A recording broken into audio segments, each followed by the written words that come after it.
As notícias de ontem apontam que o Bolsonaro pode estar com coronavírus, que pode ter contraído o vírus e que cancelou a agenda dele para os próximos dias. Aparentemente ele está com sintomas leves agora, febre e tosse. Então a gente vai ter que esperar para poder saber, né? Parece que sai hoje o resultado, então esperar para saber se ele realmente está doente ou não. É estranho você ver ele vindo a público dizer isso, porque foi a mesma pessoa que tempos atrás, meses atrás, entrou numa batalha judicial para ocultar o resultado dos seus exames. Segundo ele, tinha dado negativo e ele se recusava a mostrar. Ao contrário, por exemplo, do Trump, né, que é o ídolo do Bolsonaro, que quando deu negativo ele foi lá na televisão e mostrou o resultado do exame dele.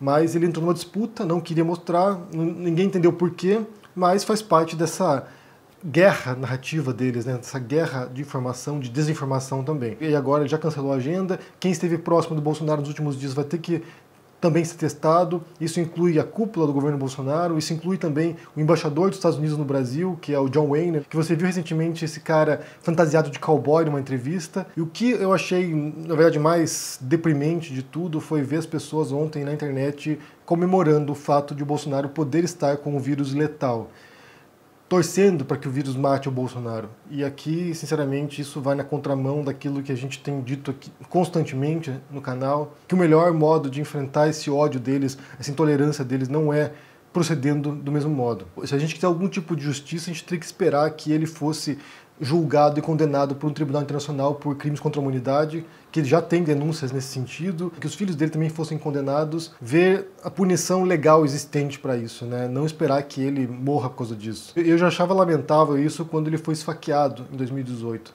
Para mim era inaceitável ver pessoas comemorando atos desse tipo. Eu sei que há uma enorme expectativa de o Bolsonaro deixar o poder, de sofrer o impeachment, de ser removido, de sair da direção do país para o buraco.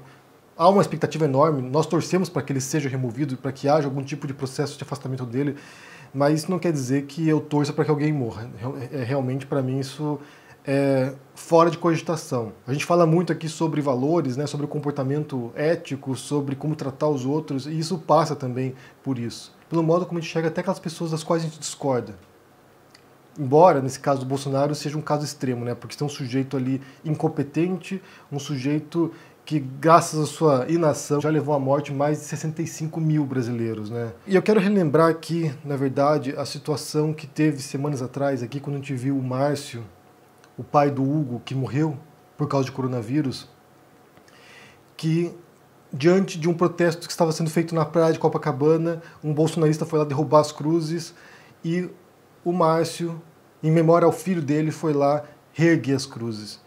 E é uma pessoa que, como se expressou depois, né, o pesar dele, a dor dele pela perda do filho, não havia ódio nesse pai. Havia apenas a incompreensão de como você tem tanta gente agora que se sente fortalecida para expressar intolerância. A gente tem que fazer o caminho inverso, a gente tem que tentar, sabe, resgatar a sanidade no debate, porque, sinceramente, o rumo que segue agora não faz sentido nenhum e tende a piorar, sem seguir nessa linha. Inclusive, eu quero abrir um parênteses aqui em relação a um vídeo de ontem que eu fiz sobre o padre Edson, que fala sobre Jesus e fala sobre os bolsonaristas católicos que deveriam se confessar por terem votado no Bolsonaro, porque é justamente a mensagem oposta do cristianismo, é justamente a mensagem oposta do que Jesus pregava. E primeiro, o padre Edson está sofrendo agora ataques de bolsonaristas, né? Muita gente está perseguindo ele, estão insultando o padre na internet.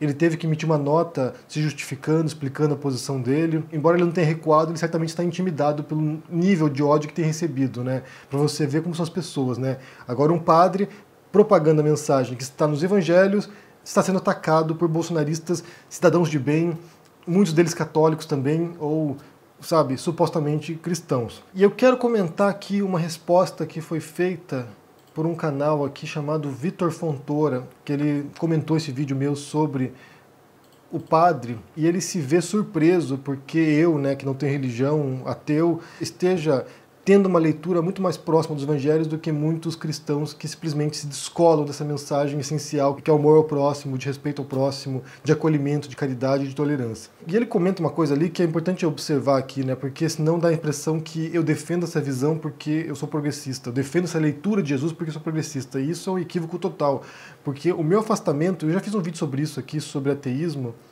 Eu preciso voltar mais a falar sobre isso, porque eu sinto que tem um vácuo aqui. Muita gente quer saber sobre isso e acaba não tendo conteúdo sobre isso. Porque eu expliquei isso no vídeo como eu virei ateu, por que eu me afastei da religião, do cristianismo principalmente, e tem a ver, em grande parte, com essa hipocrisia que eu observava. Eu frequentava a missa. Bem, eu falei que já em vídeos que quando eu tinha meus 15, 16 anos eu pensava em virar padre. Então, assim, eu via um tremendo descolamento entre a mensagem que eu lia. Eu olhava lá os evangelhos e lia essa mensagem e aquilo que as pessoas praticavam diariamente. Parecia não haver o menor esforço de corresponder uma coisa com a outra. E eu até entendo que existam religiões por aí no mundo aí que sejam meramente formais. São religiões extrínsecas, né? Você faz lá oferendas, faz lá gestos públicos, e mesmo se você não acreditar naquilo, em tese, o seu ato já serviria para te, sei lá, te dar algum tipo de recompensa. Tem religiões que são assim. Tem religiões, por exemplo, antigas, né, estatais, que eram assim. Você tinha lá uma religião do Estado e intimamente as pessoas tinham outras crenças, mas publicamente faziam oferendas aos deuses da cidade, aos deuses do imperador ou outros ritos públicos. Então você tem religiões que de fato são meramente formais, mas o cristianismo não é isso. Então é justamente isso que fala o Vitor, né, como tem uma mensagem que passa pelo sacrifício, que passa pela abnegação. Então, na época, lá, quando eu tinha meus 16 anos, 17 anos, que comecei a me afastar do cristianismo, foi justamente porque eu via esse descolamento. Eu vi essa contradição imensa entre mensagem e prática, e não fazia sentido para mim.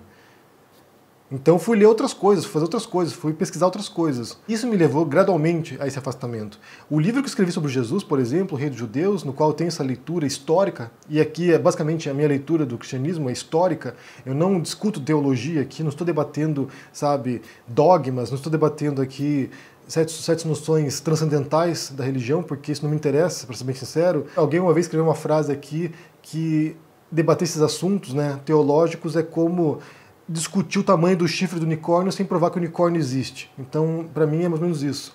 Debater certas questões teológicas, ou mesmo algumas questões metafísicas, é tentar debater um assunto sobre o qual a gente nem sabe se existe ou não. Então, a minha leitura de Jesus é estritamente histórica. É tentar ver o que diziam os evangelhos, que são os documentos que a gente possui, e tentar saber de fato o que aconteceu naquele período. Mas esse processo meu de afastamento do cristianismo e de compreensão do Jesus histórico foi muito antes de debates políticos, gente. Foi muito antes de você ser obrigado a se posicionar entre esquerda e direita. Foi muito antes de você ter essa polarização política no Brasil agora, na qual as pessoas são ou comunistas ou fascistas, sabe? Nessa divisão tosca e simplória da realidade. Então essa minha interpretação de Jesus não tem nenhuma relação com o modo como eu pense a política hoje. É importante deixar claro isso. Isso aqui é uma coisa muito anterior. O meu livro sobre Jesus é de 2003. Esses debates nem se davam. Esse tipo de discussão, esse tipo de briga na internet nem sequer ocorria. E a minha interpretação desse modo como a gente deve lidar com os outros, essa questão ética, certamente tem influência da religião cristã, né? Porque esse modo de tolerância, de respeito ao outro, passa por isso também. Não dá para negar que boa parte dos nossos valores, boa parte do nosso comportamento ético, eles são decorrentes das religiões anteriores. Quando você estuda a ciência da religião, você percebe isso. É quase como se fosse uma escada, né? A gente subiu essa escada, chegou até um patamar ético de comportamento e depois a gente joga fora a escada, porque a gente não precisa mais, a gente já subiu para outro andar. Então muitos países hoje que são seculares, que são países com maioria de ateus, ou com muita gente que não segue religião, tem a ver justamente com essa noção de que, bem, a gente já escalou essa escada aqui, a gente já passou essa etapa, a gente já não precisa mais de mitos transcendentais, a gente já não precisa de crenças em divindades para poder se organizar socialmente e respeitar o próximo. E esse é um grande equívoco, né, quando fala de ateísmo, né, quando a gente fala de religião, de achar que a moralidade só existe no interior de determinados dogmas e não tem nada a ver uma coisa com a outra. A gente pode ser altamente moral, respeitar o outro, tratar bem o outro sem precisar seguir, sabe, preceitos religiosos ou de algum livro sagrado. Tem um debate que se deu entre o filósofo Umberto Eco e o arcebispo Carlo Maria Martini, que se chama, o livro se chama No que creem os que não creem. E é um debate entre, bem, um arcebispo católico e um italiano ateu, e eles falando, né, sobre esses preceitos morais. É um livro de ética, basicamente. É um livro de discussão ética. Se é possível, por exemplo, que um ateu como Umberto Eco seja tão moral, ou até mais moral, do que alguém que acredita numa religião. E é bem interessante esse debate, né? Porque o princípio do qual parte Umberto Eco é de que, de certo modo, haveriam certos valores que seriam talvez universais. Eu acho que ele não entra muito nessa questão universal, mas, por exemplo, o desejo de liberdade, o desejo de saúde, o desejo de vida, o desejo de segurança, ou seja, alguns desejos que são compartilhados por todos os seres humanos e que a gente, todos nós, independentemente de religião, desejaríamos preservar esses direitos, e para poder ter esses direitos a gente tem que respeitar os direitos dos outros também. É basicamente a noção mais básica do imperativo categórico do Kant, né? O modo como você se comporta deve ser um referencial para todos os demais. E quando eu falo isso, né, a gente entra nessa digressão enorme aqui sobre, sabe, religiosidade, sobre Jesus, cristianismo e Humberto Eco aqui, é justamente por causa desse comportamento que eu observei ontem, de pessoas desejando a morte do outro. E para mim é muito complicado entrar nessa esfera. Para mim é muito complicado a gente começar a se comportar de um modo que seja totalmente repreensível dentro desse princípio, né, desse imperativo de que a gente tem que tratar o outro como a gente gostaria de ser tratado também. E mais do que isso, acho que um outro aspecto também, né, que eu acho que é o equívoco de achar que o fim do Bolsonaro, e aqui quer dizer qualquer tipo de fim, né, seja a morte dele, seja a saída dele do poder, que isso vai acabar o bolsonarismo. Eu tenho repetido também isso em vários vídeos, que o bolsonarismo é maior do que o Bolsonaro. O tipo de sentimento que ele despertou nos brasileiros é muito mais duradouro do que o governo dele. Vamos supor que ele não se reeleja. Isso não quer dizer que essas forças despertadas vão desaparecer do dia para a noite. É muito mais duradouro. Pode ser que o Bolsonaro não se reeleja, mas entre alguém ali com o mesmo tipo de retórica. Ou pode ser que esse tipo de retórica perpasse a política brasileira durante muito tempo.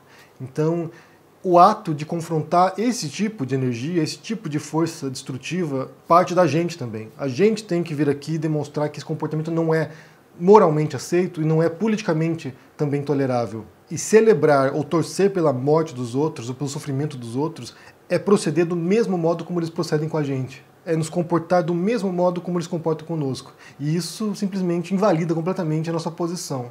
Na minha leitura, pelo menos, né? A gente agir como eles agem, para mim, invalida. E eu não compro essa conversa de que a gente não pode comparar a reação do oprimido com a ação do opressor, porque eu acho que respostas violentas, quando há saídas que não são violentas, não são justificáveis. Isso não quer dizer que em condições extremas jamais devemos agir de maneira violenta. Não é isso. Tem condições nas quais não há saída. Mas quando há saída, a gente tem que optar, sim, na minha interpretação, e aqui você pode discordar completamente, eu sei que tem gente que discorda, na minha interpretação a gente tem sim que optar pela saída pacífica. Justamente aqui, voltamos ao começo, porque é um ciclo interminável. O ódio vai gerar mais ódio. Bem, eu quero saber o que vocês pensam aqui sobre essa notícia agora, né, do Bolsonaro com coronavírus, né?